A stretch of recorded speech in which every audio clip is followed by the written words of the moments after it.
If you're in the market right now for a brand new mirrorless camera that can also do video, or rather primarily do video, then you have never been so well served in your life.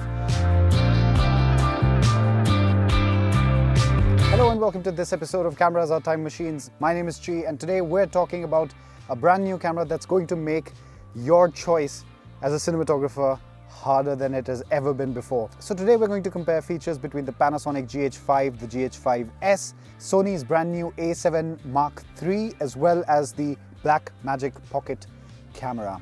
Let's talk about still photographs for once, and that way we get it out of the way.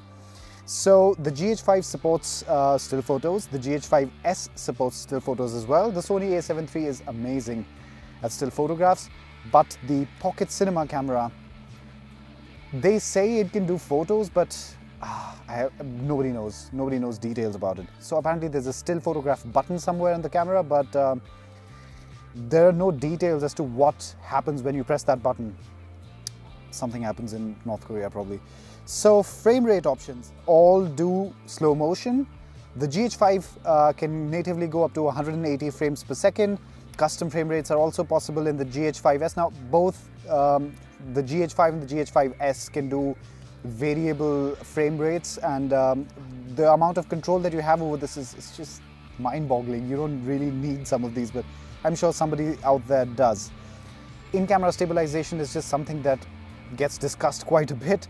The GH5 has IBIS, not to be confused with IBS. I guess every YouTuber ever has made that joke. But so it has sensor shift stabilization. Essentially, GH5s, however, does not, because most of the prosumers who end up using the GH5s don't need in-camera stabilization, or it just gets in the way sometimes. The Sony A7 III, however, does have a little bit of stabilization possible. However, it's not as dramatic as what you'd expect or what you'd find in the GH5. The Pocket Cinema camera, of course, is for hardcore professionals almost, and that of course does not have any in-camera stabilization support. Now if you need an articulating screen, so if you're like a vlogger or something and you have a constant need to see yourself as you're filming, then you are in luck with the Panasonic GH5 as well as the GH5s. However, the Sony A7 Mark III screen, although it is articulating, it doesn't quite flip out just yet. Maybe the S3 will be able to do it, but the A7 Mark III does not. And as far as the screen is concerned, on the Blackmagic Pocket Cinema camera, it's fixed. It's huge, but it's fixed. Live with it. Now let's talk about the maximum bit rate. So it's just unreal how good the GH5 has been. It can do an astonishing 400 megabits a second, and be careful that's megabit per second. And it can do 422, 10-bit, all intra. It's just insane the amount of data that's in there. It's a huge file size, but you get a lot of data in there. The same goes for the GH5s model as well, but the Sony A7 Mark III it's a bit lacking in that department because it can do maximum of 100 megabit per second. It's not the best, and I'm not a huge fan of H.264. It's okay, it's a great codec, but I don't like it. And as far as the Blackmagic Pocket Cinema camera is concerned, it can do an astonishing Cinema DNG RAW. Now, it can do 270 megabytes a second, but be careful here because it's 270 megabytes a second, not bit. That's 8 times as much. It can do 60 frames per second at 4K, which is superior to the A7 Mark III, but of course it's not really that slow when you really think about all the other frame rates that are possible when you're shooting in 1080p. All of these cameras are aimed at somewhat professional cinematographers, and all of them have the standard 3.5mm jack for audio, both input and output. However, the Blackmagic Pocket Cinema camera 4K version goes the extra mile, and it also gives you the mini XLR mounts, the mini XLR jack rather, and it has you covered there. It also has phantom power supply as well, so it can take care of powering up your microphone. You don't need a separate power supply just to power your mic. These are all the specs. The Blackmagic Pocket Cinema camera really just knocks the ball way out of the park simply because Cinema DNG RAW. I mean, you have raw video on a camera that costs $1,300 or $1,400. It's probably going to cost, I don't know, 1,400, 1,500, 1,600 euros here in Europe. but it's well worth the price even here with all the extra taxes and everything, because cameras in this price range have never been able to do this. If you're doing shoots professionally, you know you need color correction in post-production. While the other cameras, apart from the Blackmagic Pocket Cinema camera, can do log footage of some kind, the cinema camera, the Blackmagic camera, is the only one that can do raw. And it's game-changing how good that is going to be. We still don't know if the brand new codec by Apple called ProRes RAW is going to be inside the Blackmagic Pocket Cinema camera, but since it's expected to be released somewhat later this year, maybe in September or something, there's a pretty good chance that it receives a firmware update that allows that to happen.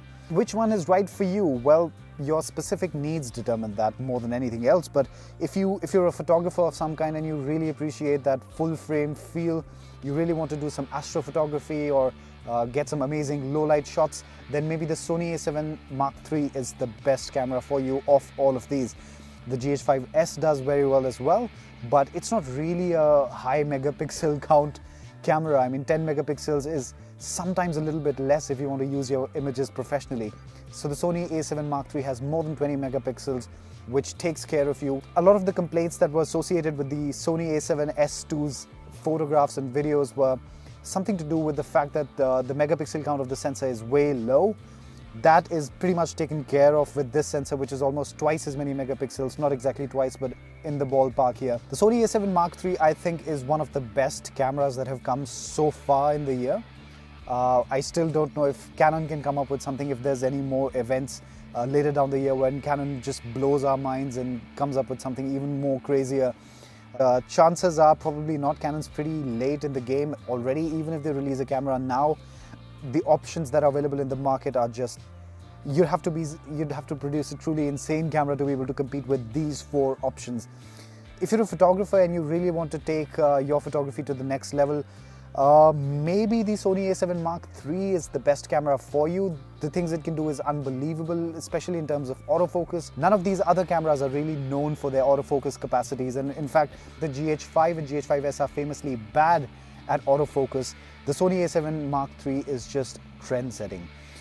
It remains to be seen how good the Blackmagic Pocket Cinema camera's autofocus mechanism is, but there's nothing special about it because there's no object tracking. There's nothing fancy with the Blackmagic Pocket Cinema camera 4K as in terms of focus, but that's completely normal because most filmmakers use manual focus anyway, so it's not a feature that most people are going to be missing tremendously.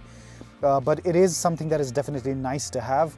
I am currently in the position where I have to buy one of these cameras this week and I have no idea which one to pick, and of course if the Pocket Cinema camera was already out, there would be no doubt about it that that would be the camera I'd buy. But so far I think I'm tied between the GH5s and the Sony A7 Mark III. I'm probably going to go for the Sony, but I have no idea. I just really wish the Blackmagic Pocket Cinema camera was out already, because I would buy it immediately. I'd probably be the first customer if such a thing was possible. So far nobody knows when the actual release date for the Blackmagic Pocket Cinema camera 4K is going to be, but I'm going to be so on it. I'm really excited about that camera, so if you are as well, please click on the top link in the description, and at the bottom of that page there's going to be some space for you to fill in your email address if you'd like to know when the camera is coming out. The moment I find out, I will tell you. Thank you so much for watching. Please feel free to subscribe and follow me at Cameras Are Time Machines. See you there. Thank you very much. Goodbye.